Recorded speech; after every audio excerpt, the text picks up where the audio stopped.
semuanya hari ini? Iya. Sebenarnya kita harus mulai dengan pembacaan doa dulu. Gimana? Siapa yang memimpin? Amal. Langsung ya. Sebelum belajar alangkah baiknya berdoa dulu. Berdoa di dalam hati. Mulai.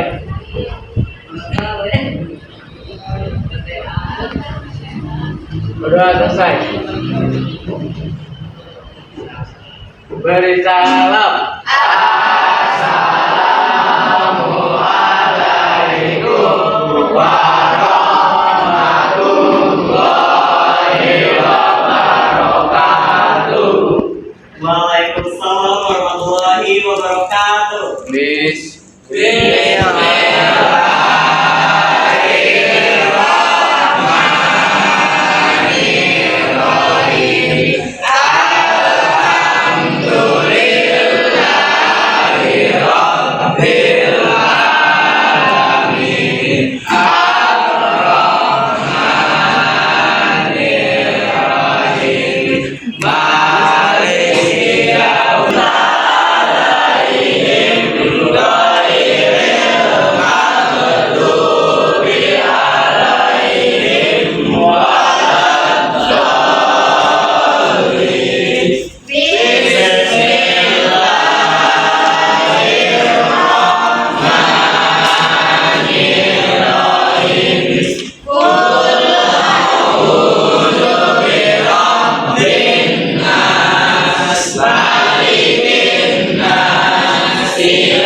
Kita lanjut pembelajaran hari ini dengan membahas bab 2 barisan dan deret, tepatnya kita mau fokus di pembahasan barisan aritmatika terlebih dahulu. Seperti itu.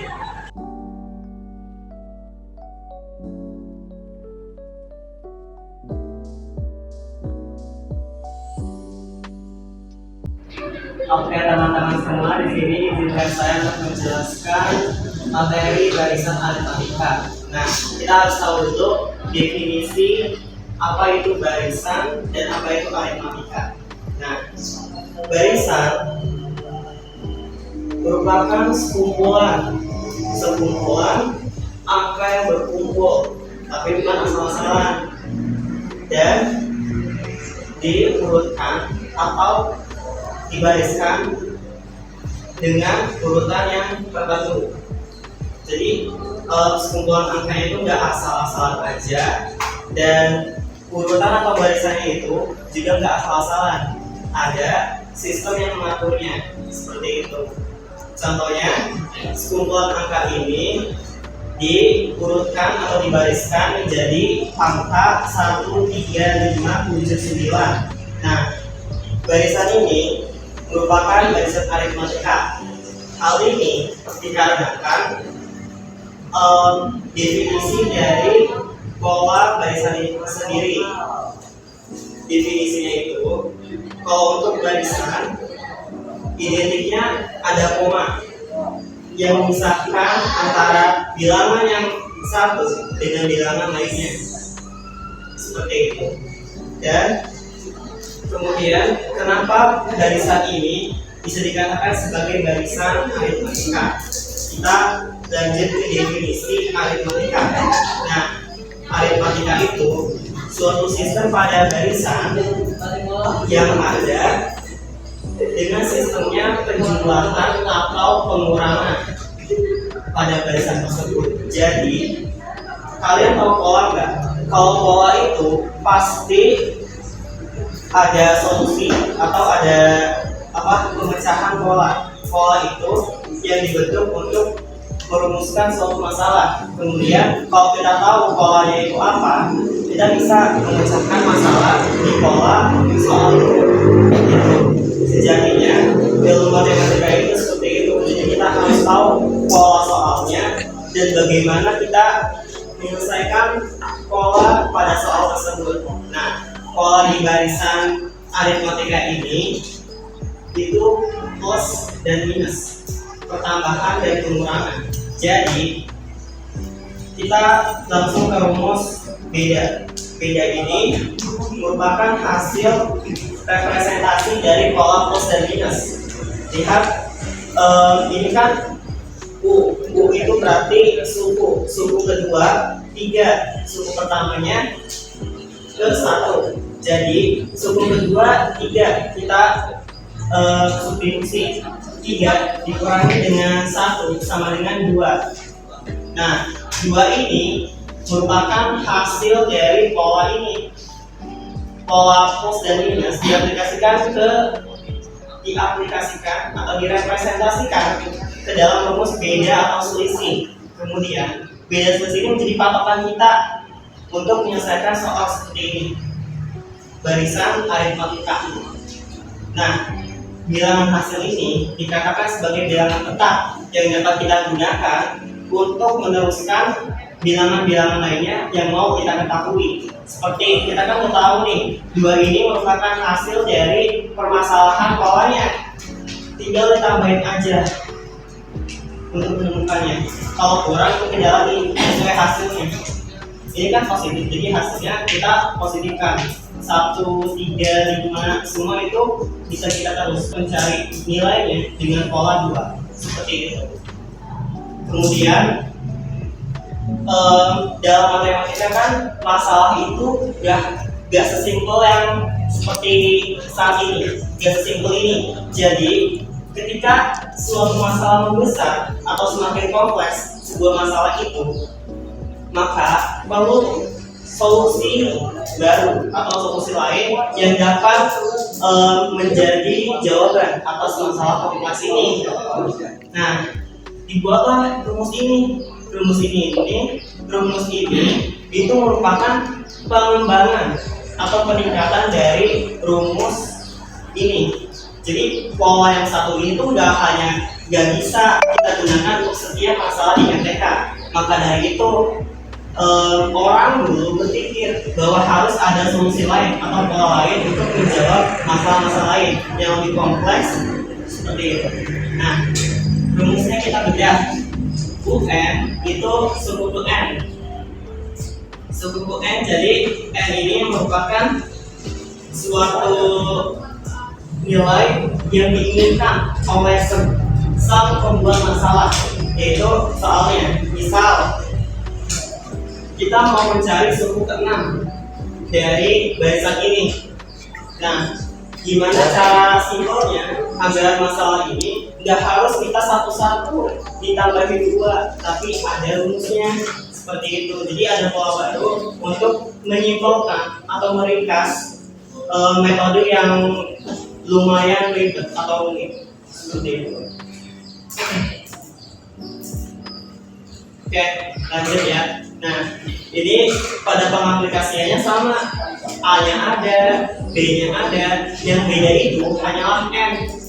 N ini kita tahu nilai yang diminta oleh sang pembuat masalah untuk kita cari. Jadi kita tinggal tambahkan N pada pola yang ini dan A sebagai penambah rumusnya. Saya juga kurang tahu, jadi bisa ditambahkan oleh perspektif kalian. Oke, kita kerjakan soal yang ini nih. Yang kedua dulu untuk tahu masalah itu gimana polanya. Nah, suku N-nya itu kan kita tahu diminta ke-6, suku ke-6. Jadi masukin, tinggal substitusi aja kalau udah tahu. Suku ke satunya itu 1, kemudian plus 10, suku yang diminta, nilai yang diminta itu 6, terus dikurangi dengan 1 itu ketetapan dalam rumus ini ya. Saya juga kurang tahu kenapa 1 ini menjadi ada dalam rumus, mungkin sebagai hal yang tak bisa dipisahkan. Terus dikalikan dengan B. B itu bedanya, jadi tinggal disubstitusi aja. B-nya itu kita dapat 2. Hasilnya 6 dikurangi 1 sama dengan 10. Nah, hasilnya 11 teman-teman. Itu penyelesaian masalah itu seperti itu. Jadi kita tuh harus tahu kenapa kita belajar matematika dan untuk apa kita belajar matematika. Matematika itu identik dengan pengenalan pola pada suatu masalah. Nah, pengenalan pola yang kita pelajari tadi plus dan minus, terus dikembangkan pola ini ke dalam rumus. Beda sama dengan suku kedua dikurangi dengan suku ke-1. Nah, rumus ini ternyata nggak bisa nih menyelesaikan masalah lain yang lebih kompleks atau lebih ribet. Maka dari itu dikembangkan konsep dan pola yang lainnya yang baru agar masalah-masalah lain yang lebih sulit yang tak bisa ditangani oleh pola serta rumus ini bisa diselesaikan oleh pola atau rumus yang lain ini. Nah, jadi kan udah paham kan pola atau rumus yang ada di barisan serta barisan aritmatika ini. Teman-teman, ada yang mau bertanya? Silahkan dia. Saya ingin bertanya, boleh dijelasin ulang nggak? Gimana cara kita tahu beda atau selisih dari barisan aritmatika? Saya izin jelaskan ulang pertanyaan dari dia. Kenapa rumus beda ini bisa ada dan bagaimana kita mengoperasikannya? Nah, kita kan udah tahu nih pola dari barisan aritmatika yaitu plus dan minus. Kemudian kita aplikasikan ke dalam bentuk rumus dan hanya plus minus saja.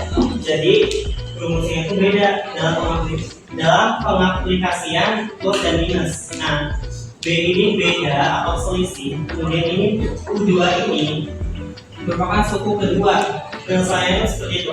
Kita tuh mau mencari selisih antara dua suku, tapi dua suku yang berhimpit atau berdekatan. Tidak boleh dua suku yang terlalu jauh, karena itu selisihnya akan berbeda jauh, bukan selisih yang tinggal disubstitusi karena kan sudah ada rumus yang dibuat dari pola tersebut. Suku kedua 3, kemudian suku ke satunya 1. Beda itu merupakan hasil dari pola minus. Nah, pola minus ini gini kan, 3 dikurang 1, 2. Nah, itu hasilnya. 2 ini bilangan tetap yang akan menjadi yang akan menjadi hasil dari bilangan lainnya. Nah, ketemu nih polanya, kan beda itu polanya minus. Nah, minus. Kalau untuk mencari hasil berikutnya, kita harus menjumlahkan. Berarti pola yang plus ke sini untuk menjumlahkan dan mencari nilai lainnya. Seperti itu dia. Yang mau bertanya lagi, silakan. Kak, izin bertanya, kenapa si N yang di situ ada di rumus suku ke N? Oke, saya jelaskan ulang ya. Nah, rumus suku ke N ini kan pengembangan atau peningkatan dari rumus yang sebelumnya. Nah, N ini kenapa bisa ada di sini? Karena yang diminta kan ini kan si sang pembuat masalah itu kan meminta kalau di suku ke 10 tuh berapa jumlah roti yang dia punya. Itu Bang. Jadi kalau dimasukin aja ke sini N ini tinggal diganti dengan 10 itu atau N itu merupakan suatu nilai yang ada karena permintaan atas soal, permintaan dari sang pembuat masalah gitu. Nah, satu ini yang sudah ada yang tidak bisa dirubah dan melekat pada rumus ini, jadi nggak bisa dipisah, nggak bisa dikeluarin atau nggak bisa ditambah-tambah. Rumus itu udah tetap kayak gini aja. Jadi kalau kalian bingung dengan rumus MTK, jangan salahin gurunya, tapi salahin sang pembuat rumus. Gitu. Kita bikin kelompok yang berbaris, tapi nanti yang maju ada yang 2 untuk mewakilkan, dikarenakan waktunya tidak cukup. Oke, siapa yang mau maju nanti? Oke, Farhan dan Marka ya. Sekarang dikasih waktu sekitar 5 menit untuk mengerjakan tugas yang sudah diberikan. Silahkan diskusi.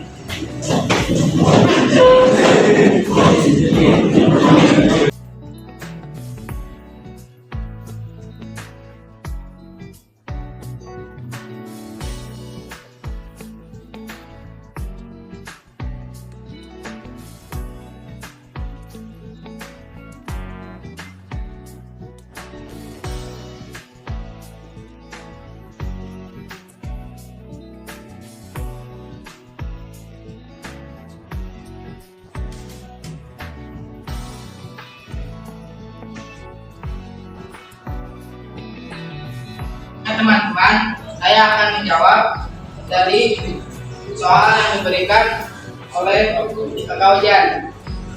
Dan hasil dari suku ke-12 dari barisan 1, 3, 5, 7, 9. Kita tulis dulu rumusnya. UN sama dengan A plus kurung N kurang 1 kurung B. Nah, kan N-nya 12, N-nya 12 sama dengan 1 tambah kurung, ini N-nya kan ini 12 ya, tulis lagi, terus kurang 1 kurang kurung, jadinya 2, terus 1 tambah 22 dari mana? Dari 12 kurangi 1 11. 11 terus kan di sini ada 2, 11 dikali 2 jadi 22. Di sini ada 1 nih. 1 tambah 22 sama dengan 23. Benar, teman. UN sama dengan 1 tambah N ambil 1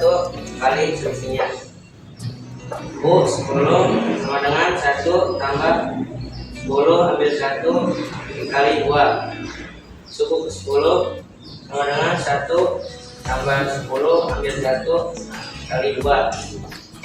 Suku ke-10 sama dengan 1 tambah 9 dikali 2 sama dengan 1 tambah 18 hasilnya 19. Oke, benar. Oke teman-teman, karena materi hari ini kita sudah selesai, kita tutup dengan kata-kata hari ini. Siapa yang mau? Silakan. Lebih baik kejebak remeh daripada kejebak rasa nyaman tapi dianggap teman.